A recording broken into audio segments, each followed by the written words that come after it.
Talking Washington football with Chris Fetters. Catch him on dawgman.com. So that's DAWGMAN.com, covering Washington sports. I'm counting up 3 wins for the Pac-12 in the bowl season and 4 losses, which compared to last year is a markedly better effort. It's obviously not 500.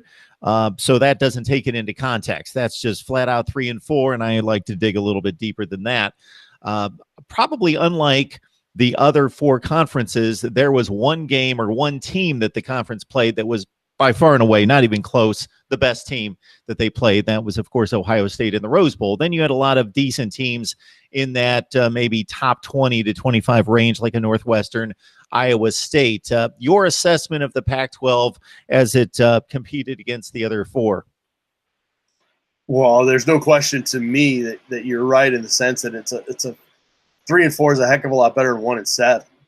And then the Utah game was still such a stunning turn of events for me that's going to be one that stings a little bit. And it's not as if the people that are criticizing the Pac-12 aren't going to jump all over that and use that as another data point for sure. And then obviously those are going to be the same people that are not going to give credit to Washington for a ferocious comeback, but are instead going to say Ohio State let their foot off the gas. So perception is king in this stuff. And there's no doubt that a lot of people nationally feel like the Pac-12 is at the bottom of the Power 5 conference. We're the runt of the litter right now. And right now it's what's the quote? If you're the run of the litter, you're not getting to the bowl, you die. And so right now the Pac-12's got a big perception problem. They've supposedly hired a firm to look at maybe bolstering their PR stuff, and it feels like it just continues, Mark. The issues with Larry Scott, the commissioner of the Pac-12, and all the problems, whether it was with the refereeing and the targeting and having someone come in and overturn the call at the Washington State USC game, and all the things that have gone on from then. I mean, we saw in the the Sugar Bowl, the end of the Texas Georgia game, how they had the targeting calls and the guy came in with like 3 or 4 different explanations. That was a Pac-12 officiating crew. So people nationally got a small taste of what we deal with on a weekly basis from crews like that. It's just absolutely exasperating. And so, the bowl season, I think in a whole was a lot better. No real egregious games in terms of problem, but even so, they had 4 wins or 3 wins, but those 3 wins were combined 4 points, if I remember right. Is it Washington State won by 2? Oh, they were tight. Yes. Yeah, and then Stanford and Oregon both won by 1 point. Yep. So when you look at Oregon beat Michigan State 7-6, I know a lot of people criticized Washington for winning for beating Utah 10-3 in the Pac-12 title game and not even having an offensive touchdown scored in that game. But I don't know. It's just so weird the way the Pac-12's been this year. I don't know if I can really put my finger on 1 or 2 things that have really defined it, other than with the 9-game schedule historically, we've kind of cannibalized ourselves anyway. And I think that's certainly one thing that if they're looking at increasing the playoffs or making some changes to the way schedules are done in the Power 5, I think everybody's either got to go to a 9-game schedule or go to an 8-game schedule. It's got to be one or the other. You can't have the Pac-12, the Big 10, and the Big 12 doing 9 games, and the ACC and the SEC doing 8 games. Because right now the ACC and the SEC are playing in the national championship, and they're playing 8-game schedules, and they have been the last 3 years. So it's, to me, I'm not necessarily saying there's causation there, but it's certainly a coincidence, if nothing more. And I think you've got to have some uniformity there, because if you're having teams like Alabama playing the Citadel in week 12 or week 13 or whatever it is, and all the rest of the conferences are flogging their guts out against rivals and what have you, I think that's an unfair advantage. I mean, that's essentially a bye week for those top SEC teams, and and Washington didn't get a bye until basically 2 games before the end of their season in 2018. I remember a couple years ago when USC didn't even have a bye week until their season was over. That's how bad the scheduling was in the Pac-12. And now this coming year for 2019, the schedule's already out. Washington's got 2 byes. And so sometimes you can't make heads or tails of it. But I think one thing that could maybe help things a little bit is just have the uniformity of number of conference games. I think that'd be a big start. But overall, going back to the bowl thing, 3 and 4, I think is a blip. I don't think anybody nationally is going to look sideways at the Pac-12 in the bowl game. I think they're just going to look at it and go, okay, they had some mixed results, but even the games that they won could have easily been games they lost. And so I just don't think it's going to be seen as anything but probably negative for the people that are looking for negatives, and those that are looking for silver linings are probably going to go, well, it's better than 1 and 7.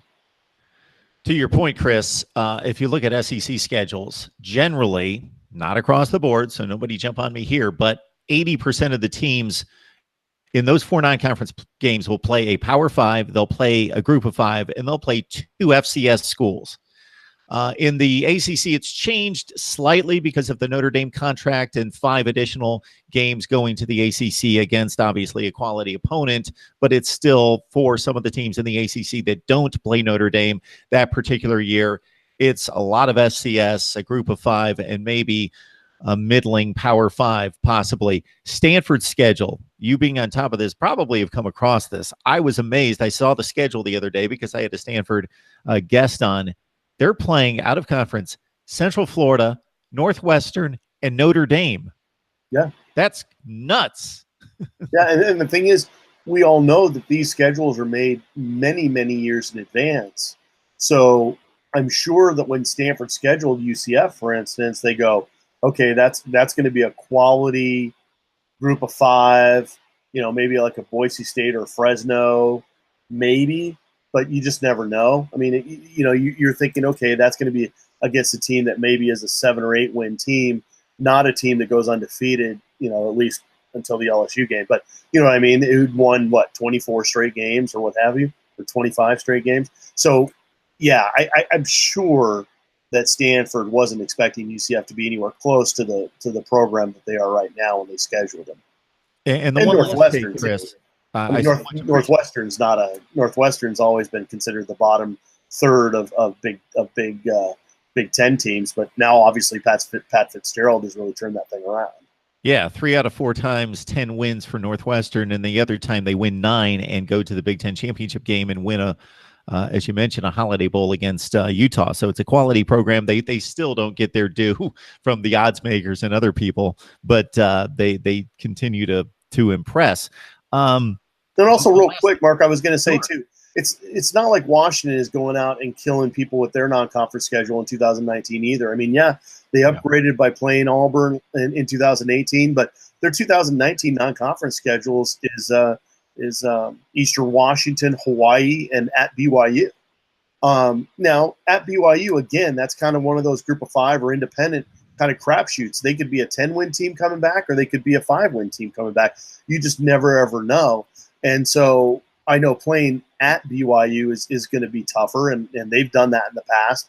But again, Washington has started to bolster their out-of-conference stuff. They've got a home and home coming with Michigan. They've got a home and home coming with Ohio State. So they've got some home and homes coming up here. And again, we talk about how far in advance these are scheduled. I think Washington's home and home with Ohio State was just announced this year, and they don't play until like 2024, 25.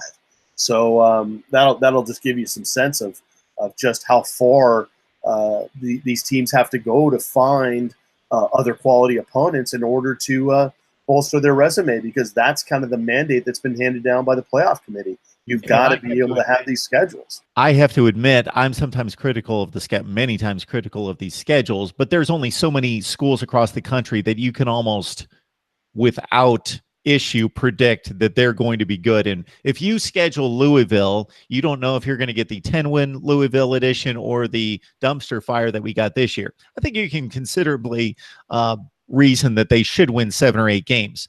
but there's only a handful of Ohio States and Oklahomas to schedule that, okay, we're going to face one of the top teams in the nation in 5 years. The rest of it, who knows? If you schedule a Northwestern, you don't know necessarily where they're going to be that particular year. Or an Iowa State, for instance. Absolutely. Yeah.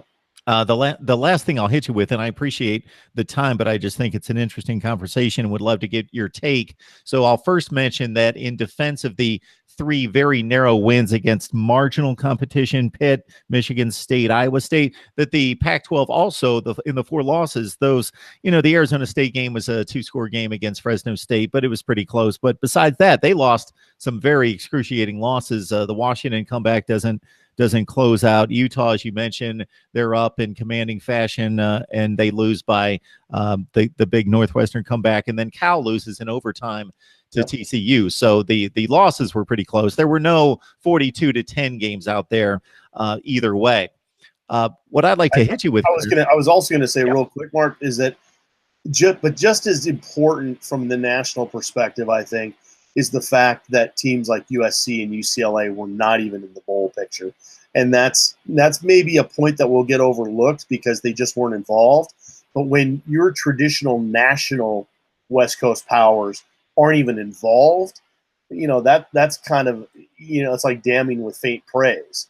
When you go, oh, you went 3-4. Well, yeah, you went 3-4 and you didn't even have USC and UCLA playing, which is in any year would be normally pretty inexcusable. Absolutely.